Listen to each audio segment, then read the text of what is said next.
पिछले क्लास में हम लोग कहाँ तक थे? Different type of muscle tissues हम लोग देखे, है ना। 3 तरह के थे, स्ट्रेटेड, फिर था नॉन स्ट्रेटेड और एक था कार्डियक। इस तरह से हाँ, कोई वहां पे छूट गया या डाउट है तो बोलिए, उसको आगे देखेंगे हम लोग।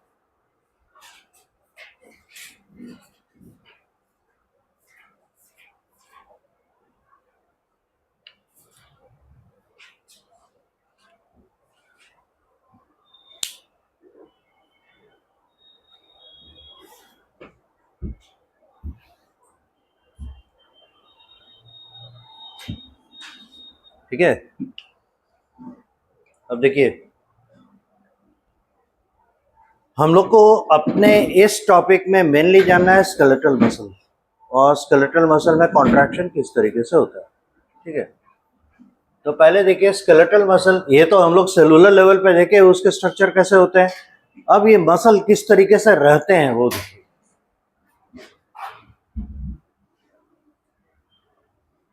The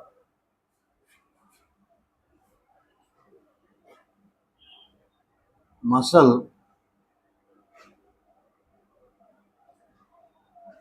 present in our body। कौन सा? स्केलेटल।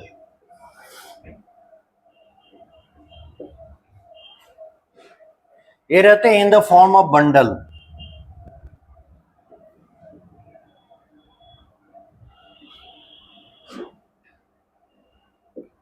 ढेर सारे मसल के सेल्स एक साथ एक जगह इकट्ठा होकर रहते हैं। ठीक है, अब देखिए, अगर बहुत सारी चीजों को एक साथ रखेंगे और उसे बांधने वाला कोई चीज नहीं होगा तो क्या होगा? बिखर जाएगा, है ना। तो इसलिए उसे बांध के रखने के लिए, उसे एक जगह होल्ड करके रखने के लिए एक तरह के टिश्यू का जरूरत होगा, दैट इज कनेक्टिव टिश्यू। तो हर लेवल पे जो ये ऑर्गेनाइजेशन अपना लाता है, हर लेवल पे इसको कनेक्टिव टिश्यू का सपोर्ट होता है, राइट। तो स्मॉलेस्ट लेवल पे जो सेल मिलता है हम लोग को मसल का, वो मिलता है, हम लोग उसे कहते हैं मसल फाइबर। स्केलेटल मसल है, फाइब्रस होता ही है, ठीक है ना। तो ये मसल फाइबर के फॉर्म में रहता है, तंतु जिसे कहते हैं, धागे की तरह। अब देखिए, इसको न्यूट्रिशन चाहिए, है ना, और इससे मटेरियल को बाहर भी निकालना है, जो वेस्ट मटेरियल है इसका, जो इसका वेस्ट होगा उसको बाहर निकलने का रास्ता भी चाहिए। तो नेचुरली इससे जब तक ब्लड वेसल्स का सपोर्ट नहीं होगा तो फिर ये कैसे सरवाइव करेगा। इसलिए, और एक चीज हम लोग जानते हैं, कनेक्टिव टिश्यू जो है उसमें ब्लड वेसल की सप्लाई रहती है।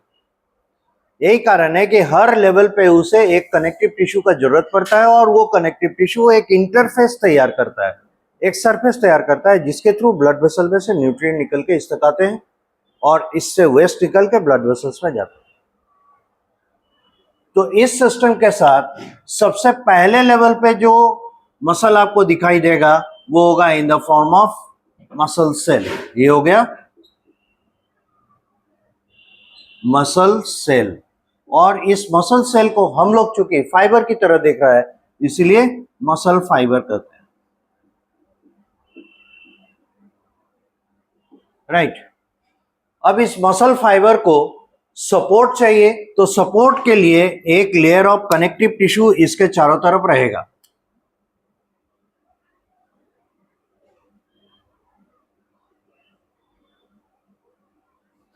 तो ये रेड वाला लाइन हमें बता रहा है कि ये एक कनेक्टिव टिश्यू है।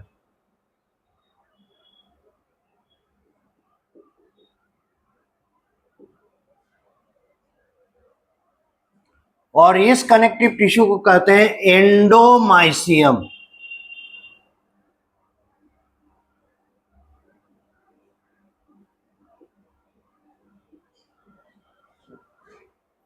ये एंडोमाइसियम क्या करता है? ब्लड वेसल्स को इसके साथ अटैच रखता है ताकि ब्लड सप्लाई इसे हो सके, और इसे कॉन्ट्रैक्शन करने के लिए सिग्नल चाहिए, यानी नर्व्स, न्यूरॉन्स का भी जरूरत है। तो इसके मदद से इसे न्यूरॉन के सप्लाई मिलेंगे, है ना। इसके मदद से इसे ब्लड सप्लाई मिलेगा। अगर रेड लाइन को हम लोग मानते हैं कि ये फ्रेश ब्लड लेकर आ रहा है, तो इससे डीऑक्सीजनेटेड ब्लड ले जाने के लिए भी सप्लाई चाहिए, ठीक है। तो ये लेकर आएगा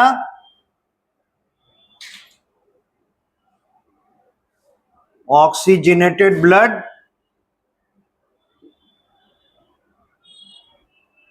और ये लेकर जाएगा डीऑक्सीजनेटेड ब्लड।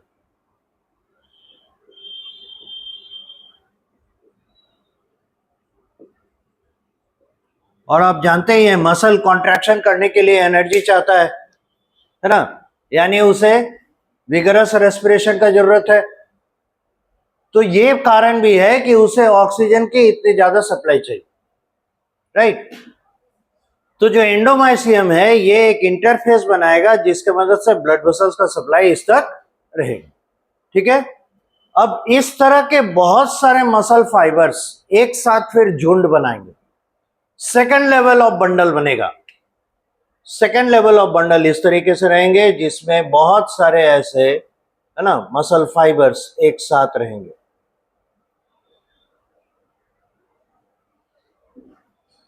फिर इन मसल फाइबर्स के झुंड को कोई कनेक्टिव टिश्यू होल्ड करके रखेगा। अब ये है एक कनेक्टिव टिश्यू,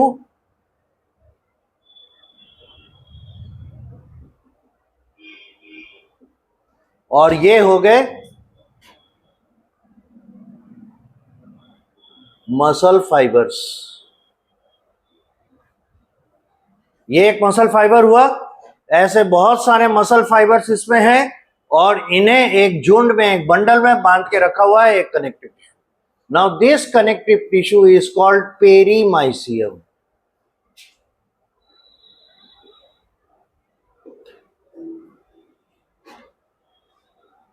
और फाइनली इस तरह के कई पेरीमाइसियम से बंधे हुए मसल टिश्यू के बंडल्स फिर एक बड़े प्लेटफॉर्म पे एक दूसरे के साथ कनेक्टेड रहेंगे और वो कहलाएगा मसल का जो मेन बंडल है उस तरीके से रहता है, और वो दिखाई देगा आपको ऐसे। फॉर एग्जाम्पल इसमें बहुत सारे ऐसे है ना आपको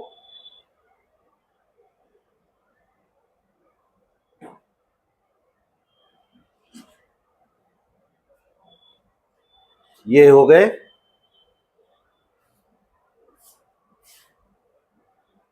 दिस वन पेरीमाइसियम,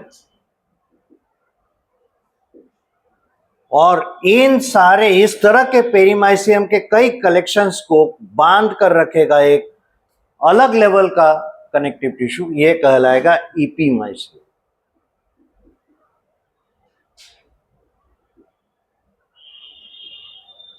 ये भी है एक कनेक्टिव टिश्यू।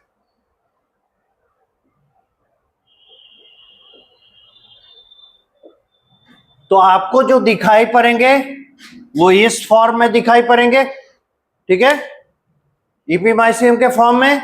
इपीमाइसियम का इंटरनल स्टडी करेंगे तो आपको दिखाई पड़ेगा बहुत सारे पेरीमाइसियम है, ठीक है। और पेरीमाइसियम के इंटरनल स्ट्रक्चर पे जाएंगे तब आपको दिखाई पड़ेंगे मसल सेल। मसल सेल के लेवल पर आप आ जाएंगे और तब आपको जो कनेक्टिव टिश्यू दिखाई पड़ेगा दैट विल बी एंडोमाइसियम। तो बुक पे देखिएगा वो एक जगह एक इकट्ठे में है ना एक मसल फाइबर को दिखाया है, मसल बंडल को दिखाया है। उस मसल बंडल के अंदर छोटे छोटे बंडल्स हैं और हर छोटे बंडल में एक कई सारे मसल फाइबर्स प्रेजेंट हैं, ठीक है। तो लेवल ऑफ ऑर्गेनाइजेशन में अगर कहें तो ये फर्स्ट लेवल है जिसमें कि एक्चुअल मसल सेल दिखाई पड़ता है। ये सेकेंड लेवल है, ये हो गया मसल सेल्स के बंडल्स, और उन बंडल्स का बंडल यहां हमको थर्ड स्टेज में दिखाई पड़ता है। बात समझ में आ गई? इतना कीजिए, इसके बारे में थोड़ा राइटअप लेते हैं फिर आगे बढ़े।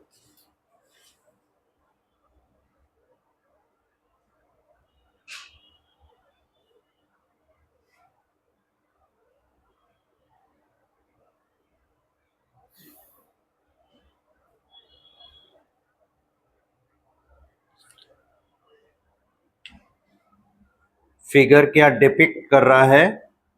Figure first showing a single muscle cell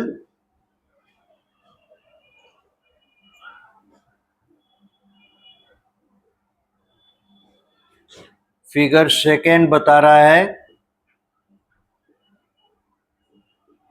collection of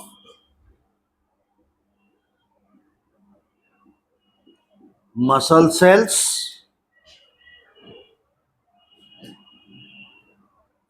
और थर्ड बता रहा है a number of muscle bundles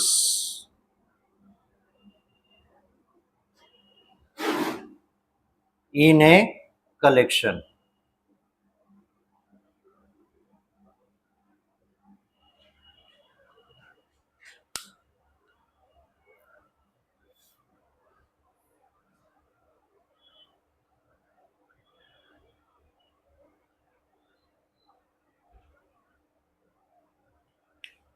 ये नर्व है, न्यूरॉन।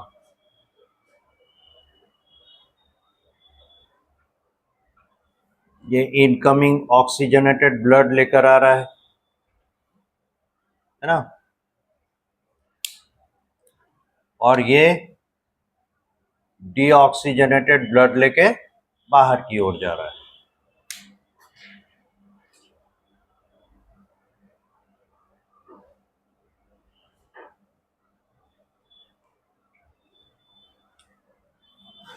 ये है actually muscle cell. This is muscle cell या फाइबर।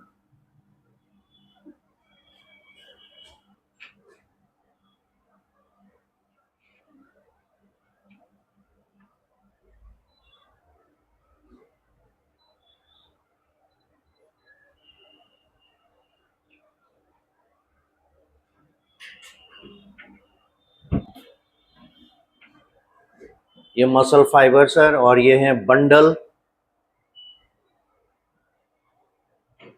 Of muscle fibres. ये मसल फाइबर के बंडल्स हैं, है ना। कई सारे मसल सेल्स एक जगह इकट्ठा है, तो सेकेंड लेवल ऑफ ऑर्गेनाइजेशन में आया।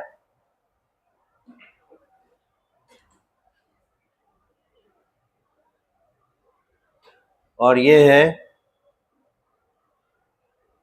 मेनी मसल बंडल्स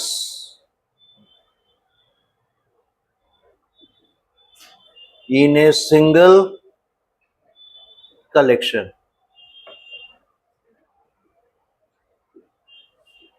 इस तरीके से ये ऑर्गेनाइज्ड रहता है।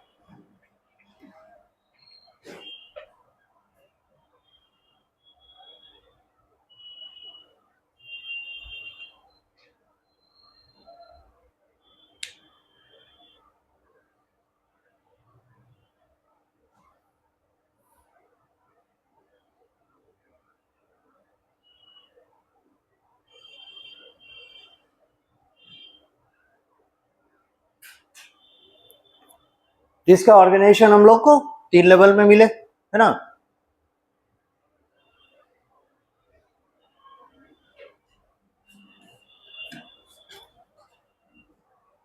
इस तरफ का हो चुका, इधर का।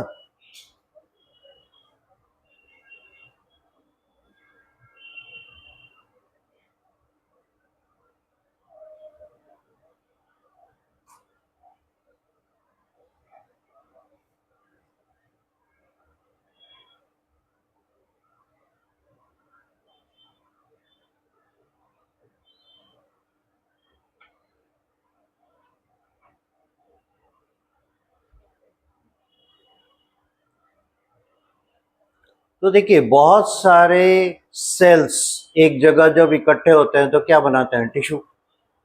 है ना, और डिफरेंट लेवल ऑफ सेल के ऑर्गेनाइजेशन से फाइनली हमें मिलते हैं मसल टिश्यू। तो जो थर्ड टाइप आप देख रहे हैं, थर्ड लेवल ऑफ ऑर्गेनाइजेशन, ये है एक्चुअली हमारा मसल टिश्यू, स्केलेटल मसल का टिश्यू। तो इसके ऑर्गेनाइजेशन में हर लेवल पे हमें कौन मदद कर रहा है? Connective tissue. ठीक है, अब एक एक करके इनके बारे में थोड़ा हम लोग देखते हैं ये क्या क्या है।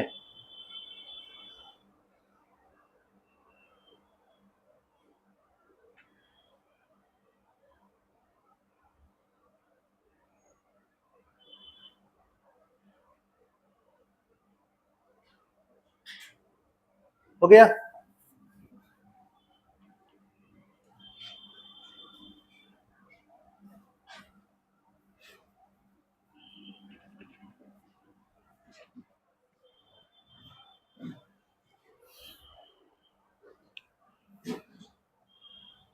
The first level of organisation, ये क्या हो जाएगा? Muscle cell. ऑफ कोर्स ये है स्केलेटल मसल।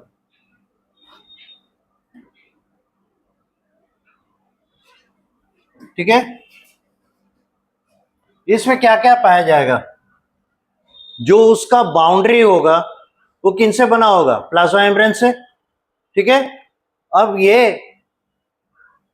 मसल है ना, तो इसके प्लाज्मा मेम्ब्रेन के बाउंड्री को, जो प्लाज्मा मेम्ब्रेन से जो बाउंड्री बन रहा है उसे हम लोग कहते हैं प्लाज्मा लेमा की जगह पे सार्कोलेमा।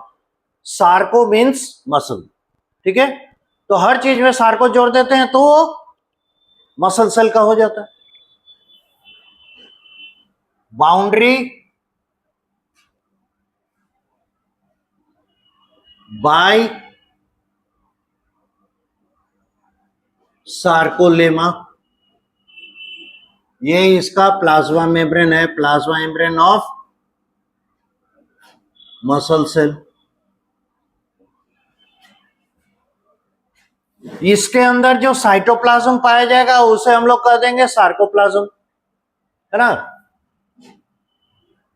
साइटोप्लाज्म ऑफ ईट जिसे कहते हैं सार्कोप्लाज्म। इसमें एक कैरेक्टरिस्टिक फीचर है, इसके न्यूक्लियस मल्टीपल होते हैं। ठीक है, न्यूक्लियस मल्टीपल, और मल्टीपल न्यूक्लियस कंडीशन को हम लोग सिंसाइटियम स्टेट कहते हैं। इसे हम लोग कहेंगे सिंसाइटियम स्टेट।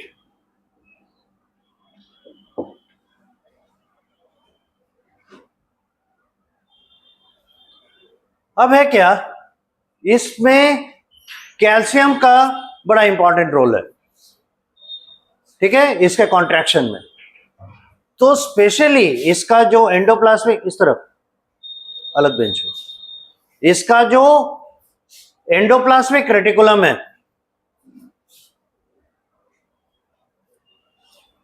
वो स्पेशली कैल्शियम स्टोर करता है।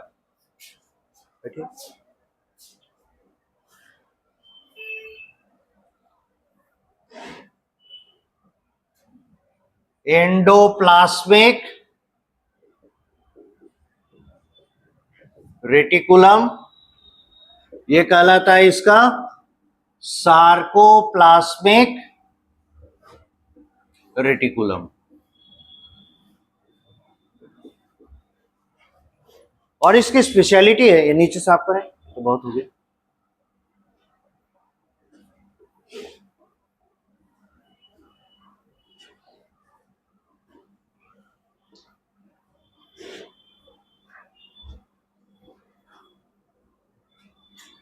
इसकी खासियत है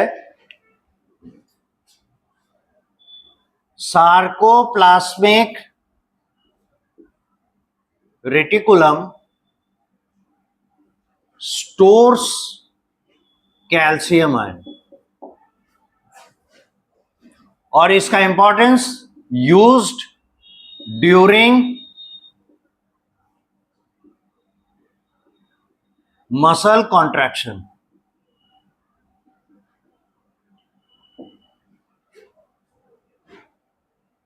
इतनी सारी बातें हैं। और एक खास बात, एड्स प्लाज्मा मेम्ब्रेन, और प्लाज्मा मेम्ब्रेन को हम लोग नाम क्या दिया है? सार्कोलेमा। तो sarcolemma joins with the end plate of the neurons,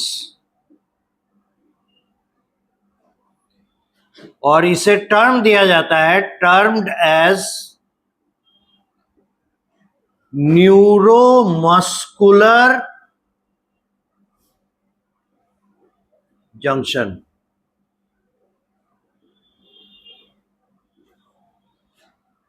इसे कहते हैं न्यूरोमस्कुलर जंक्शन, यानी इसे कॉन्ट्रैक्शन करने के लिए आदेश कौन देगा? न्यूरॉन्स, है ना, जो ब्रेन से सिग्नल लेकर आएगा। तो इसके साथ कहीं एसोसिएट होगा ना, तो एसोसिएट होता है इसके प्लाज्मा मेम्ब्रेन के लेवल पे, यानी सार्कोलेमा के लेवल पे, और सार्कोलेमा के साथ ये एक तरह से कह सकते हैं फ्यूज हो जाता है, और वैसे स्ट्रक्चर को हम लोग कहते हैं न्यूरोमस्कुलर जंक्शन, या इसका दूसरा नाम है साइनेप्स।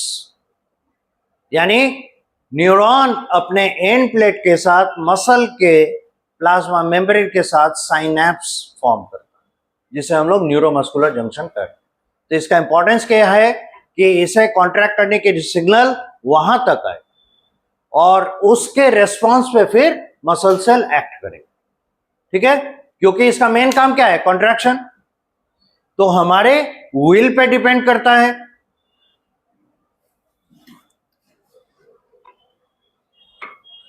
यहां तक हो गया?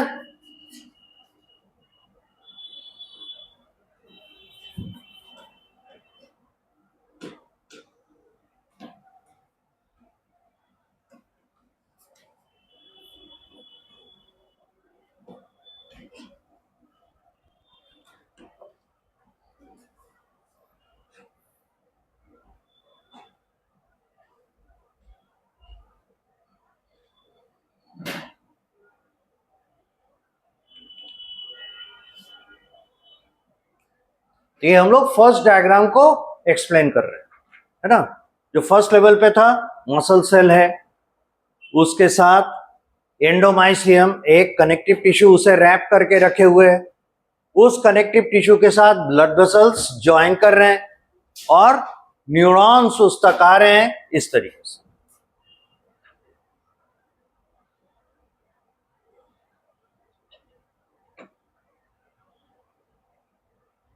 अब एक चीज जरा सोचिए, इसे हर लेवल पे कनेक्टिव टिश्यू देने का जरूरत क्यों पड़ा? बिकॉज कनेक्टिव टिश्यू में स्पेशलिटी होती है कि ये ब्लड वेसल्स कंटेन करते हैं। तो जहां पे भी कनेक्शन या ब्लड वेसल्स का सप्लाई देना होता है, उसके साथ किसी ना किसी तरीके से कनेक्टिव टिश्यू एसोसिएशन में रहेगा। फॉर एग्जाम्पल, आप एपिथेलियम टिश्यू को देखिएगा, स्पेशली लिखा रहता है कि इसमें ब्लड वेसल्स नहीं पाए जाते। तो आप सोचिए, इतना लंबा चौड़ा हमारा स्किन है, अगर उसमें ब्लड वेसल्स नहीं होंगे तो फिर स्किन लिविंग कैसे रहेगा? इसलिए जगह जगह पे, है ना, इसमें कनेक्टिव टिश्यू प्रेजेंट रहता है, और कनेक्टिव टिश्यू के थ्रू इसे ब्लड वेसल का सप्लाई मिलता है, और इस तक न्यूट्रिशन पहुंचता है बाय डिफ्यूजन। तो कहीं पे भी जहां पे ब्लड वेसल्स की जरूरत है, for the sake of oxygen, for the sake of nutrition, उस तक कनेक्टिव टिश्यू ही इनकी सप्लाई को पहुंचाए।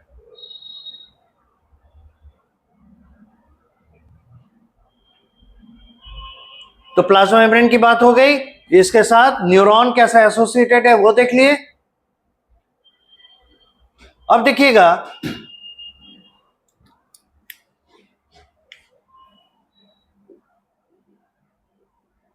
each of the muscle cell is surrounded with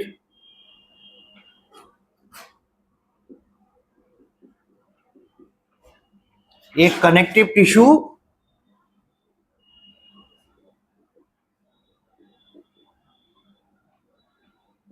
ये है endomysium.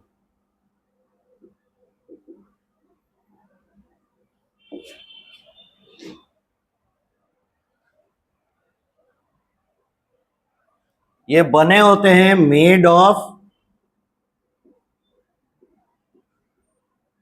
Some fibres of collagen. Collagen fibre के बहुत सारे टाइप्स हैं, उसमें से कुछ टाइप के कोलाजेन इसमें मिलेंगे। कोलाजेन एक प्रोटीन है ना। ये व्हाइट फाइबर कंस्टिट्यूट करता है। तो fibres of collagen plus proteoglycan etcetera. Proteoglycan एक टर्म है। Proteo means protein, glycan means sugar. यानी ये ऐसे प्रोटीन्स है जिनमें शुगर रेसिड्यूज जुड़े हुए हैं, मतलब डेराइव्ड मॉडिफाइड प्रोटीन्स हैं। ठीक है, तो ये एक इंटरफेस तैयार करते हैं ताकि बड़े आसानी से डिफ्यूजन के थ्रू इस तक ब्लड में से ऑक्सीजन पहुंच सके, और जब ये रेस्पिरेशन करेगा इसमें से कार्बन डाइऑक्साइड निकल सके। और न्यूट्रिशन तो चाहिए ही चाहिए, तो न्यूट्रिशन भी इस तक डिफ्यूजन के थ्रू पहुंचेगा। ठीक है, तो उस सरफेस को बनाने के लिए इस पर जो कनेक्टिव टिश्यू का लेयर है उसको कॉन्स्टिट्यूट करते हैं ये सारी चीजें मिलकर। तो ये मिला हमें एंडोमाइसियम का कंपोजिशन। तो मसल टिश्यू कह रहे हैं। कनेक्टिव टिश्यू में होते क्या क्या है? एक मैट्रिक्स है ना, और एक सेट ऑफ सेल्स, और उसमें रहते हैं कुछ फाइबर्स। ठीक है, ये तीन चीज मिलके कोई भी कनेक्टिव टिश्यू बनता है। तो यहां पे भी वही चीज है। इसका मैट्रिक्स मटेरियल बनाने के लिए प्रोटियोग्लाइकेन है ना, फाइबर के नाम पे कोलाजेन है, और सेल्स के नाम पे इसमें फिब्रोब्लास्ट रहते हैं जो फाइबर को सिक्रेट करने के और मैट्रिक्स को तैयार करने के काम में आते हैं।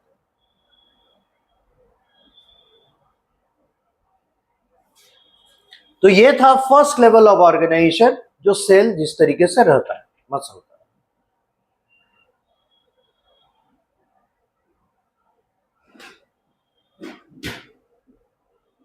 This all are the, these कर लीजिए, these all are the composition of first level of muscle fiber।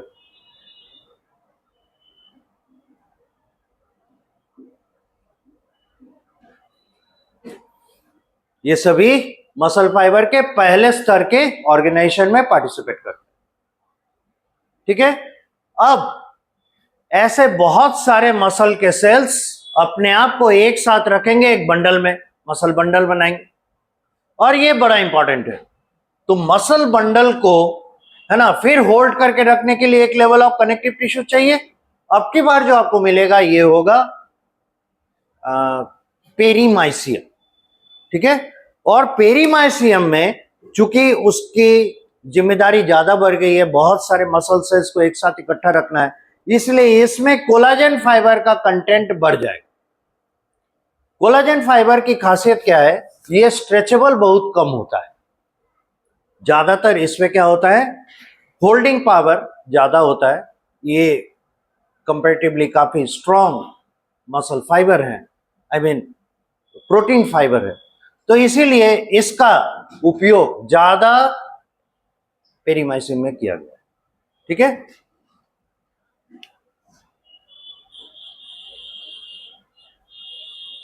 The second level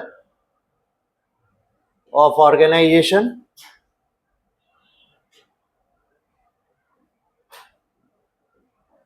इसमें रहेगा in the form of muscle bundle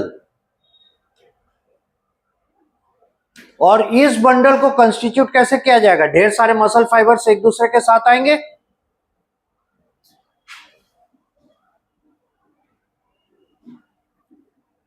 A number of muscle fibres. देखिए, मसल फाइबर्स या muscle cells interchangeably कहे जाते हैं, यानी मसल फाइबर और muscle cell एक ही है, ठीक है। चूंकि ये सेल फाइबर की तरह दिखता है, धागे की तरह दिखता है, इसलिए मसल फाइबर भी कहते हैं। So a number of muscle fibres are held together. अब इन्हें एक जगह इकट्ठा रखा जाएगा, फिर से एक लेवल ऑफ कनेक्टिव टिश्यू चाहिए, हेल्ड बाय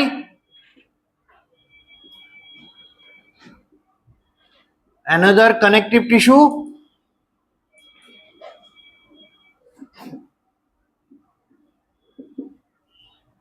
और इस कनेक्टिव टिश्यू को कहते हैं wide fibrous connective tissue sheet like, है ना। ये पत्थर की तरह, जैसे प्लेन सरफेस होता है ना, उस तरह का कनेक्टिव टिश्यू है वाइड फाइब्रस कनेक्टिव टिश्यू, ठीक है। कॉल्ड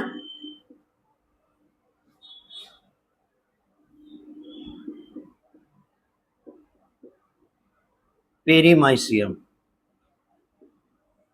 और देखिए, इसके नाम में ही लगा हुआ है वाइड फाइब्रस, और कनेक्टिव टिश्यू में वाइड फाइबर प्रोवाइड करता है कौन? तो कोलाजन, इसलिए इसमें कोलाजन की मात्रा अधिक होगी।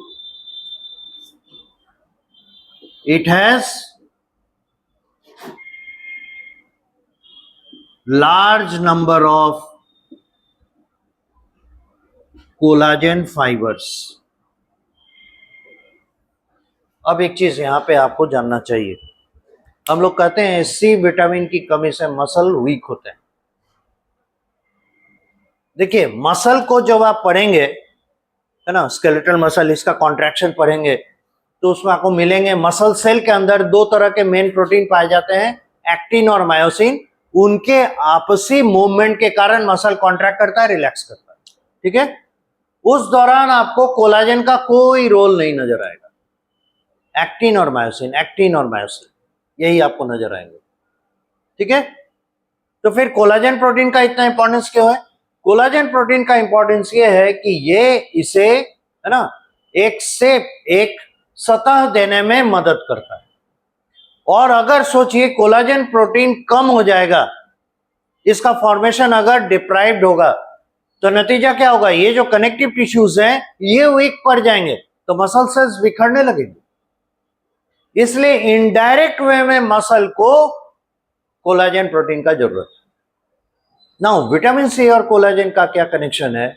वो ये है कि कोलाजन प्रोटीन जो है वो एक सिंगल फाइबर जैसा नहीं है। जैसे नायलॉन का रस्सी देखिएगा, उसमें कई नायलॉन के फाइबर एक के ऊपर दूसरा, दूसरे के ऊपर तीसरा उमेटा हुआ रहता है, एक बिना हुआ रहता है, इसलिए वो कलेक्शन ऑफ धागे हैं नायलॉन के। इसलिए उसको खींचिएगा तो आपके हाथ में चोट लगेगी, पर वो टूटेगा नहीं, क्योंकि उसमें बंडल्स हैं, है ना, नायलॉन के फाइबर्स के, इसलिए उसका स्ट्रेंथ बढ़ जाता है।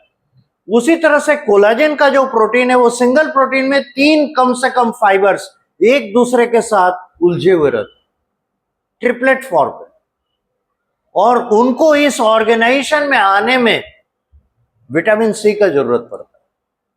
इसलिए अगर सी विटामिन की डिफिशियंसी होगी, कोलाजन फाइबर वीक हो जाते हैं, और ये एक तरह का डिजीज देता है जिसको हम लोग स्कर भी कहते हैं।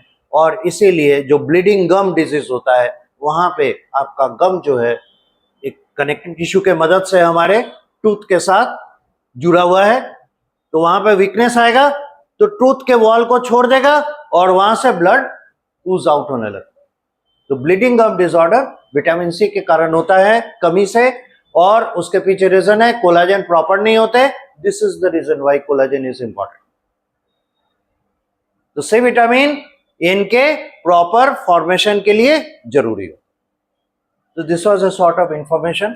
पर यहाँ पे हम लोग देख रहे हैं सेकेंड लेवल, जहां पे मसल बंडल बन रहे हैं वहां पे किसकी आवश्यकता है? कोलाजन फाइबर की अधिक आवश्यकता। यहाँ पे कोलाजन फाइबर की थोड़ी कम आवश्यकता हालांकि है, पर इसमें ज्यादा है। ठीक है, अब इस तरीके से बहुत सारे बंडल्स जब आएंगे एक दूसरे के साथ, तो ये बंडल्स फिर आपको एक्चुअल मसल की तरह दिखाई पड़ते हैं, और वहां पे भी आपको एक कनेक्टिव टिश्यू का जरूरत पड़ेगा, that will be called इपीमाइसिन।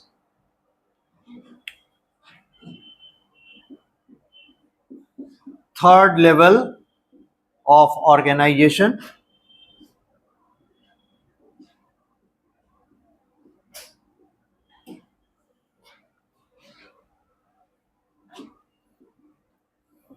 a number of muscle bundles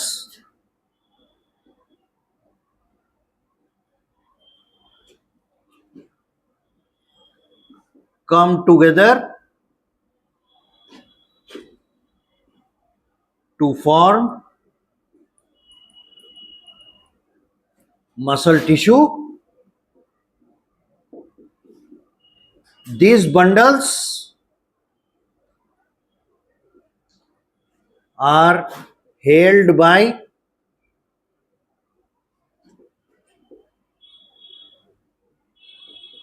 perimysium, another connective tissue.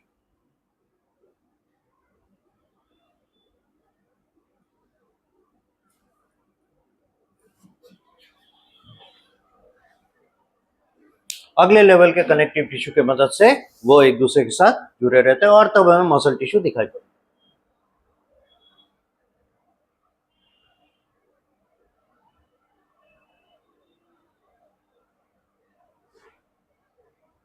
फिर हम लोग को वापस आना चाहिए इसके सेलुलर लेवल पे, क्योंकि हम लोग को इसका कॉन्ट्रैक्शन मैकेनिज्म देखना है।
एक टिपिकल मसल सेल का एक्सटर्नल सरफेस और थोड़ा सा इनर पार्ट, अंदर में साइटोप्लाज्म भरा हुआ है, उसे हम लोग कह रहे हैं सार्कोप्लाज्म।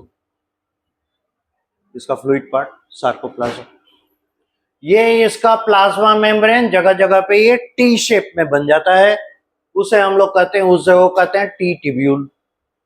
ठीक है। और टी टिब्यूल बने हैं किससे?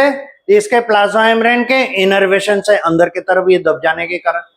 तो प्लाज्मा मेम्ब्रेन को हम लोग सार्कोलेमा यहां कर रहे हैं, चूंकि मसल सेल का है। ठीक है। इसके साथ एसोसिएटेड बड़ा क्लोज एसोसिएशन रहता है एंडोप्लाज्मिक रेटिकुलम का, चूंकि ये मसल में पाया जा रहा है इसलिए सार्कोप्लाज्मिक रेटिकुलम।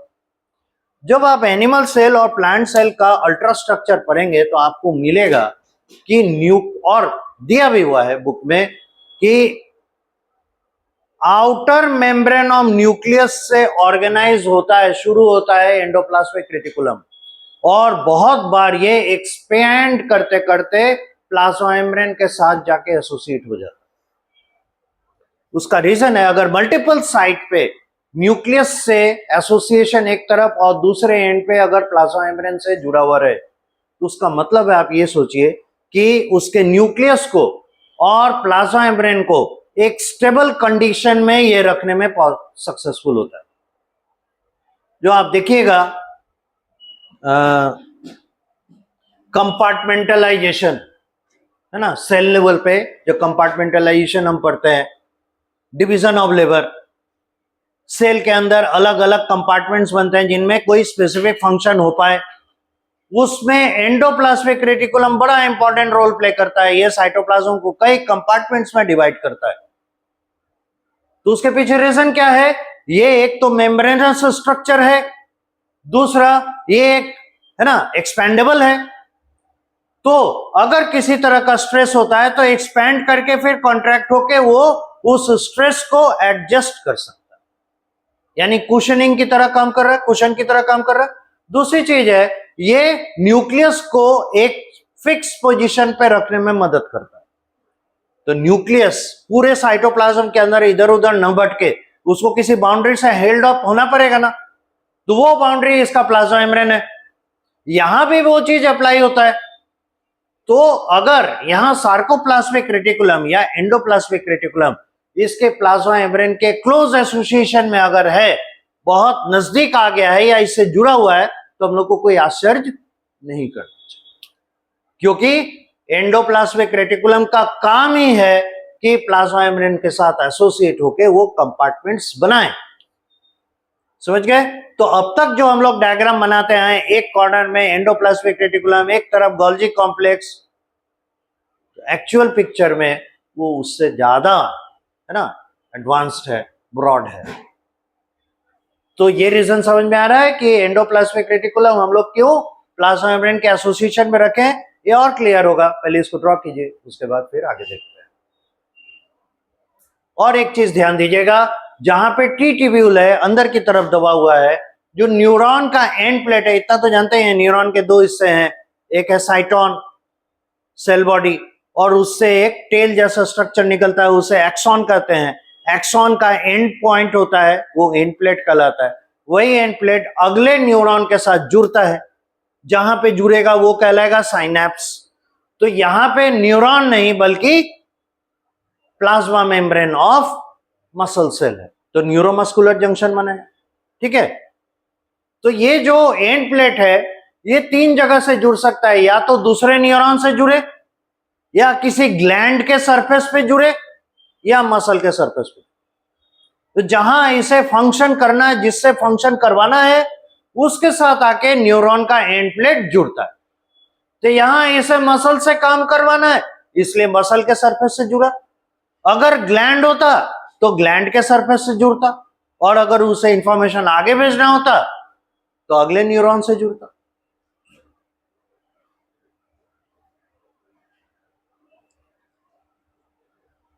और यही बताया गया था। देखिए इसके साइटोप्लाज्म में आपको alternate dark and light bands मिलेंगे, तो ये दिख रहे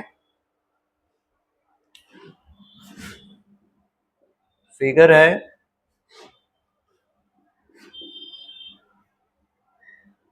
the diagrammatic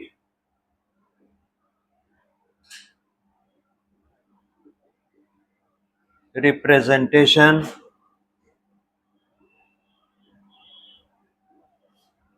of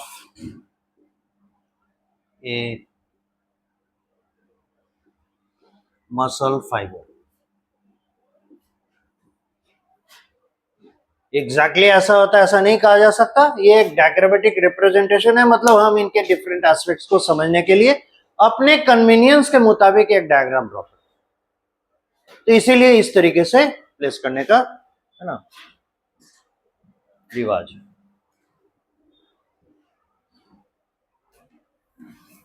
ये तो हो ही चुका सेकेंड लेवल और थर्ड लेवल ऑफ ऑर्गेनाइजेशन।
ये दिखा रहे और भी आगे इस तरफ से बड़ा है।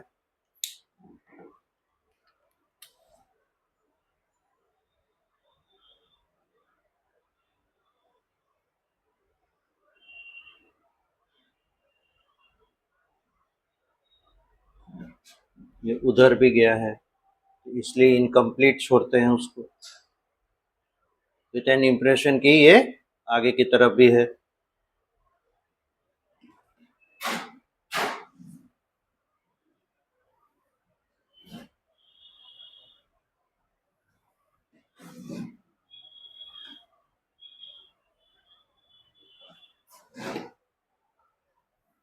ये है एक्टिन फाइबर्स। इस तरह से जितने आपको दिखाई दे रहे हैं ये ब्लू वाले ये सभी एक्टिन फाइबर्स। ये है मायोसिन फाइबर।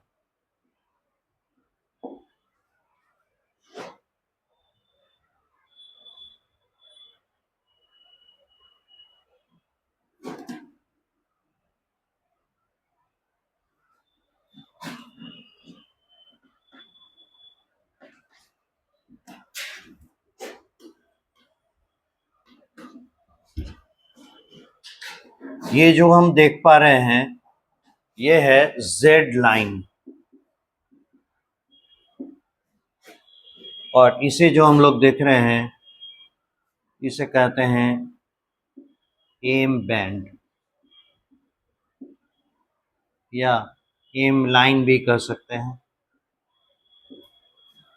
तो दरअसल एक जेड लाइन और एक एम लाइन या एम बैंड एक मेम्ब्रेनस स्ट्रक्चर है जो कि एन फाइबर्स को अपनी जगह पे पकड़ के रखे हुए, ठीक है।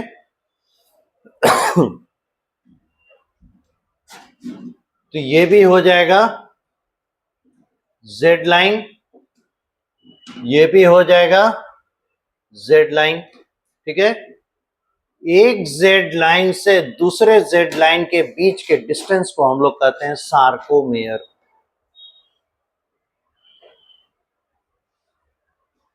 यानी एक जेड लाइन से दूसरे जेड लाइन के बीच के जितनी चीजें हैं उन सब को एज ए यूनिट हम लोग ट्रीट करते हैं और उसे कहते हैं सार्कोमेयर। और सार्कोमेयर को डिफाइन करते हैं, it is the functional unit of muscle. जैसे सेल को कैसे कहते हैं, it is the structural and functional unit of life, उसी तरह से मसल के लिए हम लोग कहते हैं sarcomere is the functional unit of muscle cell, ठीक है। क्योंकि जो मिनिमम लेवल पे कॉन्ट्रैक्शन हमें दिखाई देता है वो सार्कोमेयर, इसलिए sarcomere is the functional unit of muscles. अब देखिए यहां पे जो आप एक्टिन वाला लाइन देख रहे हैं, एक्टिन फाइबर का, और इस तरफ आप देख रहे हैं मायोसिन, है ना। तो ये मायोसिन वाला लाइन, चलिए यहीं पे देखो, ये मायोसिन वाला लाइन ये कहलाता है, सभी मायोसिन एक लाइन पे हैं, ये कहलाते हैं डार्क बैंड, यही फॉर्म करते हैं डार्क बैंड। और जहां आपको, है ना, एक्टिन दिखाई पड़ रहे हैं, ये कॉन्स्टिट्यूट करते हैं लाइट बैंड।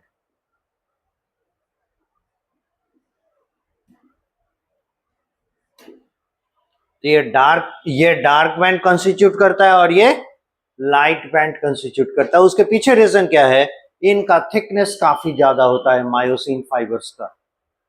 तो जब मोटी चीजें एक के ऊपर एक के ऊपर एक ज्यादा रहेंगी तो क्या होगा, वहां पे लाइट ऑब्स्ट्रक्शन ज्यादा होगा, इसलिए वो गहरा रंग का नजर आएगा। This is the reason why it is called as dark band.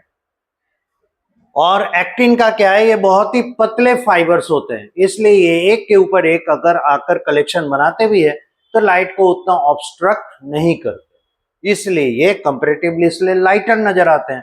That is the reason why it is light band. So dark band and light band.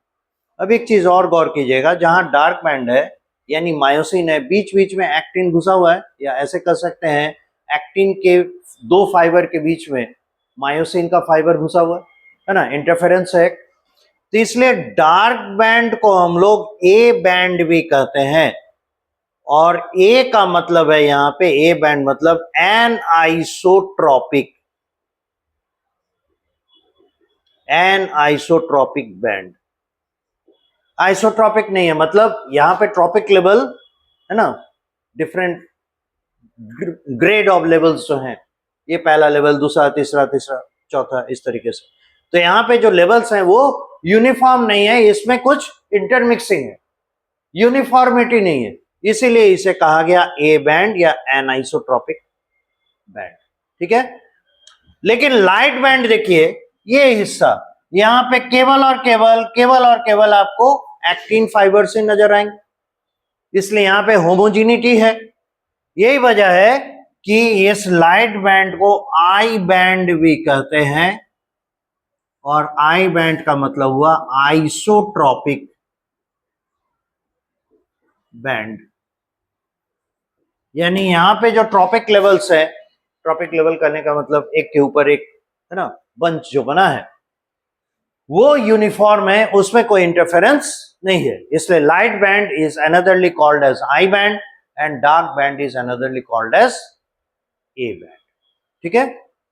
अब एक चीज देखिएगा, जब हम डार्क बैंड को डिफाइन कर रहे होते हैं और ये सार्कोमेयर बिल्कुल रिलैक्स स्टेट में है, इसमें कोई किसी भी लेवल का कॉन्ट्रैक्शन हमें नहीं दिखाई दे रहा, उस समय देखिएगा मैक्सिमम पॉसिबल डिस्टेंस में दो अगल बगल के एक्टिन फाइबर्स रहते हैं।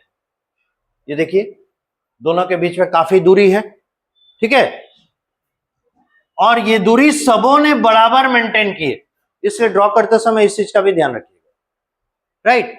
जितनी दूरी का सभी एक्टिन फाइबर्स है लगभग सबके लिए वही मेंटेन होना चाहिए। नो मैटर आप जितना चौड़ा या जितना बड़ा इसको बनाए हैं, उसी तरह से जो आप मायोसिन फाइबर का एंड बना रहे हैं, सभी मायोसिन फाइबर का एंड लगभग उसी लेवल पे रखिए। अब एक चीज है, यहां से यहां तक में केवल और केवल क्या है, मायोसिन फाइबर्स है, एक्टिन इसमें एंटर किया हुआ नहीं है, तो इस एरिया को हम लोग एज जोन भी कहते हैं। कई बार ऐसे एज जोन एक साइंटिस्ट के नाम पे है, लेकिन कई बार हम इसे हॉलो जोन भी कहते हैं, H stands for hollow, but it is not true. फिर भी एज यहां पे रिप्रेजेंट करता है कि दो एक्टिन फाइबर के बीच में जो गैप है, दैट इज इट। ठीक है, तो H zone equal to gap between two adjacent actin fibres. और ये फिगर है the sarcomere, this is sarcomere, और ये लाइट बैंड डार्क बैंड के फॉर्म में हम लोग को यहां दिखाई दे रहा है।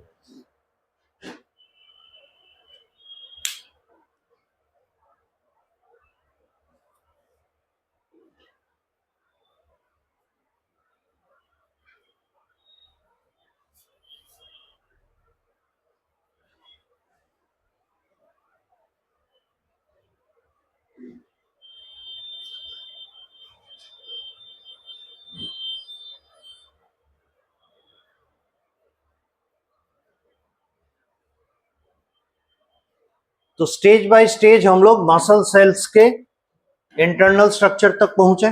पहले तो मसल टिश्यू कैसे ऑर्गेनाइज रहता है वो देखें, मसल टिश्यू ऑर्गेनाइज होने के बाद मसल सेल कैसे रहता है वो देखें, फिर मसल सेल के इंटरनल स्ट्रक्चर्स को हम लोग देखें।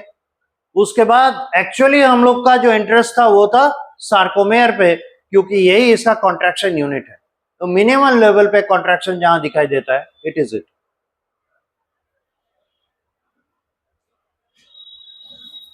ये तो हो चुका।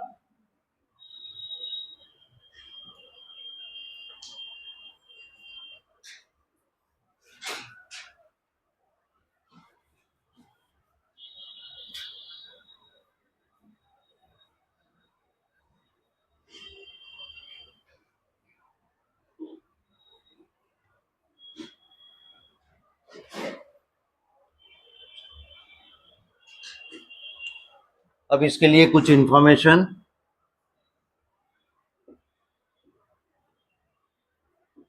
the light and dark bands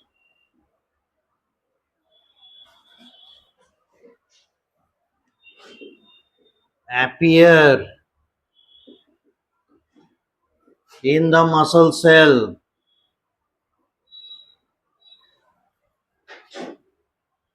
are due to two kinds of protein fibres, जो है एक्टिन एंड मायोसिन। एक्टिन होते हैं थिन फाइबर्स और मायोसिन होते हैं थिक फाइबर्स। और एक चीज याद रखिए, एमीबा में जो मूवमेंट होता है, पिछले क्लास में हम लोग डिस्कस कर रहे थे ना कि एमीबिक मूवमेंट है, उसमें एक्चुअली क्या है, कुछ प्रोटीन्स साइटोप्लाज्म में एक कॉर्नर से दूसरे एंड की तरफ जाके कॉन्सेंट्रेट कर जाते हैं। तो कॉन्सेंट्रेट कर गए तो एक जगह से रिट्रैक्ट हुए, पीछे आए, तब ना एक जगह जाके जमा हुए, और उसके वजह से क्या होता है, जिधर से भाग गया उस तरफ खिंचा गया, और जिधर जाके जमा वो आगे बढ़ गया। इस तरीके से एमीबा सीडोपोडिया फॉर्म करता है और आगे की तरफ बढ़ता है। This actin fibre is the one which is responsible for that kind of movement. तो वहां पे एक्टिन का एक नेटवर्क बनता है, और एक तरफ से ये नेटवर्क टूटता है तो दूसरे तरफ जाके नेटवर्क बनता है। अभी एक्चुअली में कैसे कोऑर्डिनेट करता है, ये अभी मैटर ऑफ रिसर्च है, लेकिन ये रिस्पॉन्सिबल प्रोटीन है एमीबिक मूवमेंट का, और एमीबिक मूवमेंट करने वाले हमारे अंदर जो WBCs है, like that of neutrophil, like that of tissue macrophage, उनमें भी एमीबिक मूवमेंट के लिए एक्टिन फाइबर से रिस्पॉन्सिबल होता है। तो यहाँ भी मसल सेल में एक्टिन फाइबर प्रेजेंट है, ये इसका इंपॉर्टेंस है। एक्टिन फाइबर कैसे हैं? ये थिन फाइबर्स हैं, और मायोसिन ये मोटे थिक फाइबर्स होते हैं। तो फर्स्ट टेबल ऑफ इंफॉर्मेशन ये है। दूसरी है क्या? दूसरी बात है, ये जो थिन फाइबर्स हैं, एक्टिन फाइबर्स हैं, इन्हें एक मेम्ब्रेन होल्ड करता है अपने पोजीशन पे, and that is Z line. A membrane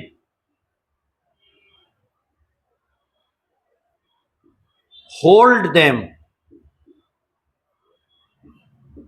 at place, अपनी जगह पे, called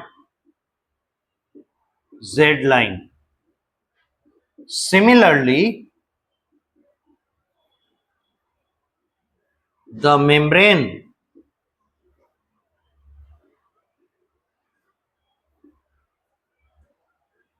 holding the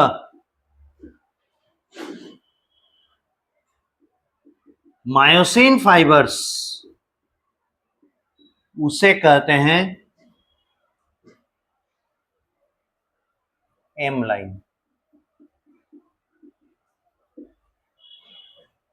है ना, दिस वन एम लाइन या M band.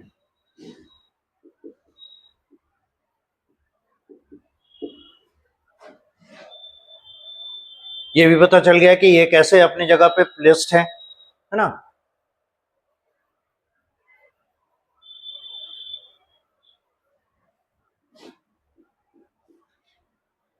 The distance between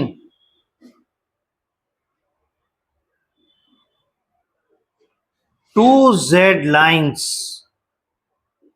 is equal to sarcomere। ये है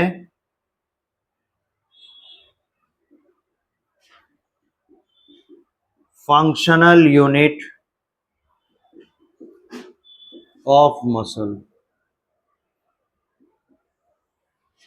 ऑफ कोर्स स्केलेटल मसल में देख रहे हैं, तो स्केलेटल मसल का फंक्शनल यूनिट सार्कोमेयर कहलाएगा।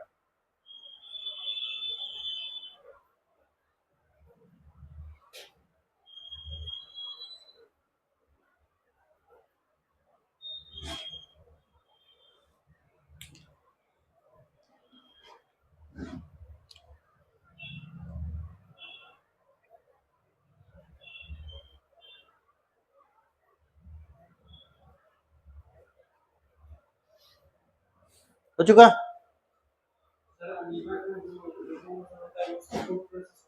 वो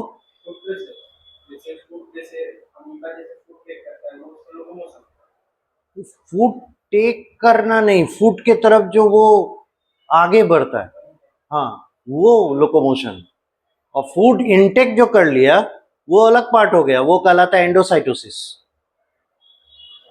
फूड इनटेक एंडोसाइटोसिस, और फूड के तरफ जो मूव किया दैट इज लोकोमोशन, स्यूडोपोडिया के मूवमेंट्स।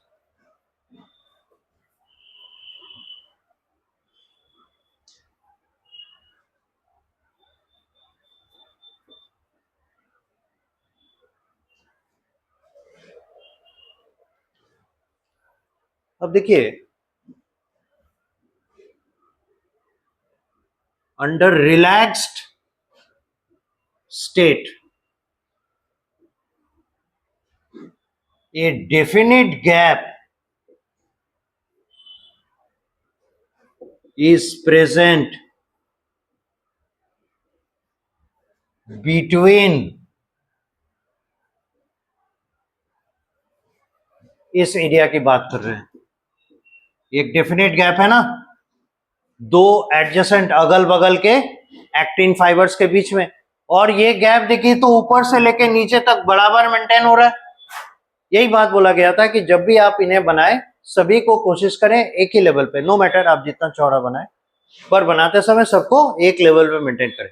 इससे आप ये दिखा पाएंगे कि देखिए इनके बीच में गैप है, तो सभी जगह ये गैप ऊपर से नीचे तक आ रहे हैं।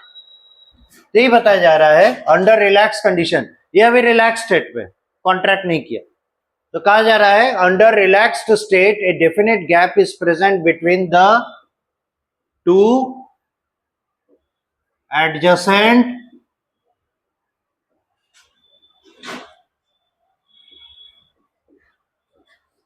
एक्टिन फाइबर्स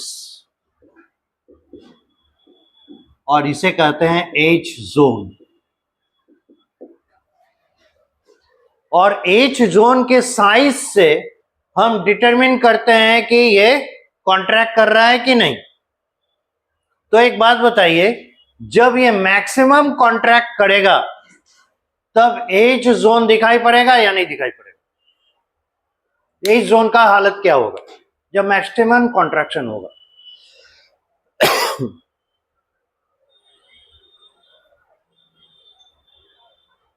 कॉन्ट्रैक्शन के दौरान क्या होगा, ये जगह सिकुड़ता जाएगा। तो जब सिकुड़ता जाएगा तो क्या होगा, एज जोन का एरिया कम होगा। और जब मैक्सिमम कॉन्ट्रैक्शन हो जाएगा तब ये एज जोन का एरिया 0 हो जाएगा। ठीक है, उससे हम लोग पता लगा कर कह सकते हैं कि मसल मैक्सिमम कॉन्ट्रैक्ट कर चुका। अंडर रिलैक्स स्टेट ये कंडीशन है कि एज जोन एक डेफिनेट शेप, एक डेफिनेट एरिया मेंटेन कर रहा है। When maximum contraction happens, H zone vanishes, H zone गायब हो जाता है।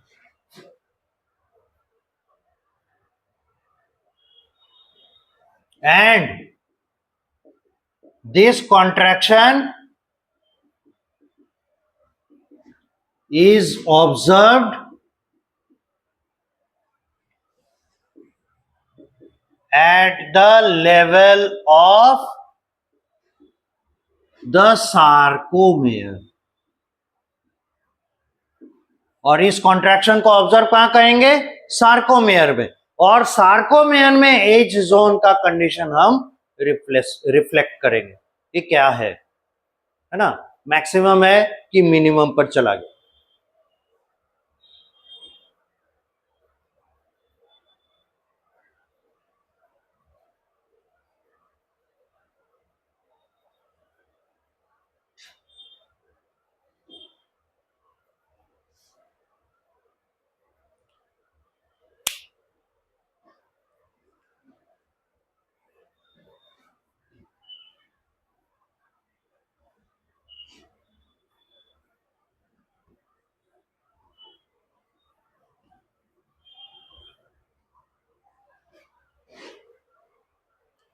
तो एक अगर हम लोग कंपैरिजन लें,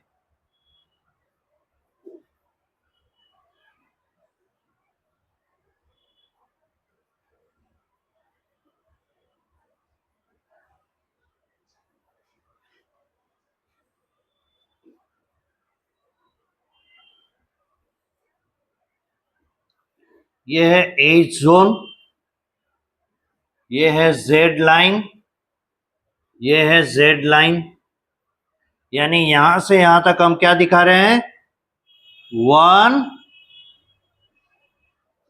सार्कोमेयर, एक सार्कोमेयर को दिखा रहे हैं। ये स्टेट 1,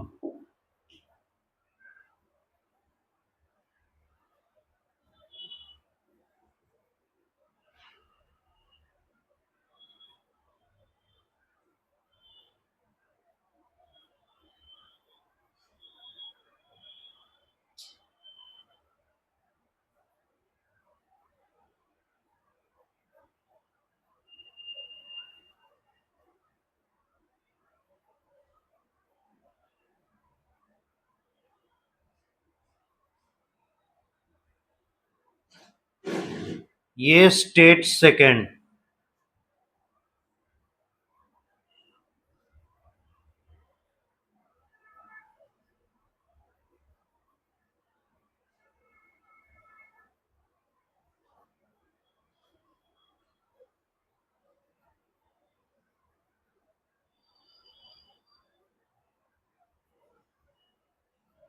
देखते जाइए।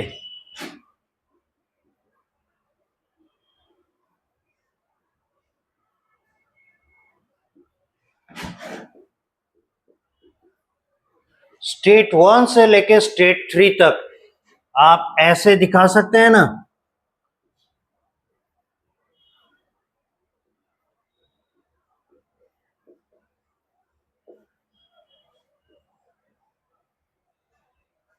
ऑकरेंस ऑफ कॉन्ट्रैक्शन, जैसे जैसे कॉन्ट्रैक्शन होता जा रहा है वैसे वैसे क्या हो रहा है, एज जोन सिकुड़ता जा रहा है ना। और इसका उल्टा कर दीजिएगा, रिलैक्सेशन, राइट। तो ये है इंटरमीडिएट कॉन्ट्रैक्शन स्टेट और ये है मैक्सिमम कॉन्ट्रैक्शन स्टेट, ये है जीरो कॉन्ट्रैक्शन स्टेट। ठीक है, तो रिलैक्स स्टेट या जीरो कॉन्ट्रैक्शन स्टेट में ऐसा दिखाई देगा, मैक्सिमम कॉन्ट्रैक्शन स्टेट में।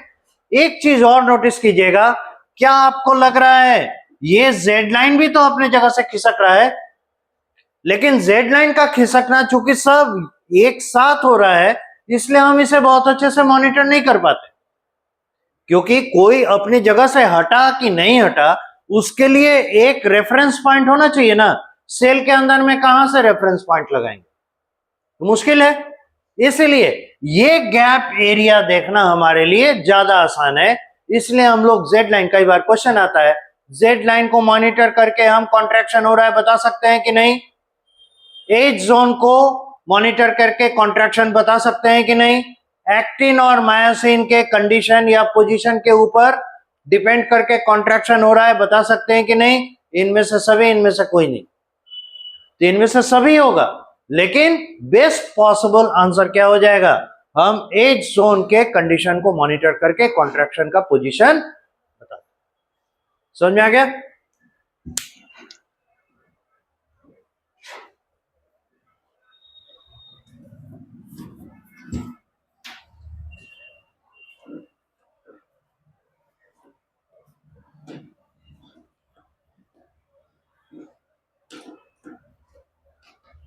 अब यहां पे एक चीज है, ये जो कॉन्ट्रैक्शन हो रहा है आपको क्या लगता है, एक्टिन आगे की ओर बढ़ रहा है कि मायोसिन आगे की ओर बढ़ रहा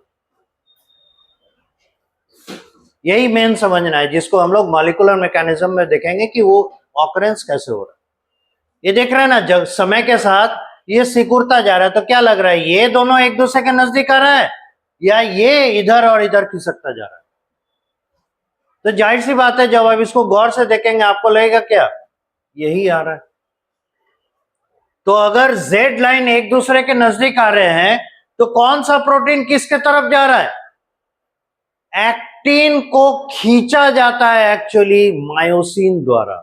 मायोसिन अपनी जगह पे रहता है, देख लीजिए कहीं पे भी मायोसिन अपनी जगह से हिला, जहां पे इसका है ना जो क्या कहते हैं एम लाइन था, एम लाइन अपनी ही जगह पे बना हुआ, इसमें भी देख सकते हैं, इसमें भी जहां एम लाइन है एम लाइन अपनी जगह पे है। पोजीशन कौन चेंज कर रहा है, जेड लाइन। इसका मतलब है आप समझ लीजिए कि मायोसिन ऐसे खींचता है रस्सी को, जैसे टग ऑफ वॉर में होता है ना, रस्सी खींचा जाता है, तो इस तरफ से भी रस्सी खींच रहा है और इधर वाला हिस्सा इधर से रस्सी खींच रहा है। तो जब दोनों तरफ से खींचा जाएगा तो ये मूव करता है, यानी एक्टिन और मायोसिन में कौन स्लाइड करता है, तो एक्टिन फिलामेंट स्लाइड करते हैं ओवर मायोसिन। ठीक है, during contraction of the muscle,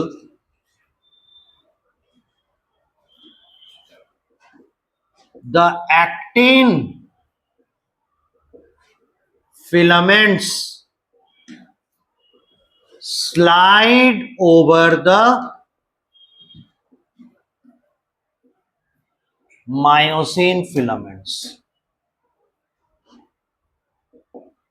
So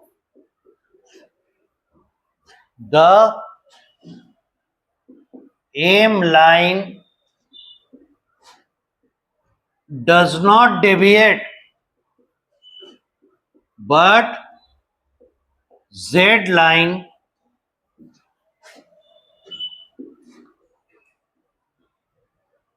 move और ऐसे कहें, बट जेड लाइन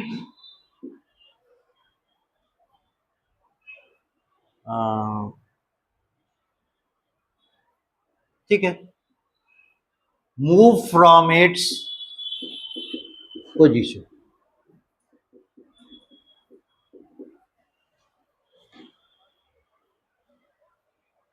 इसलिए कॉन्ट्रैक्शन के दौरान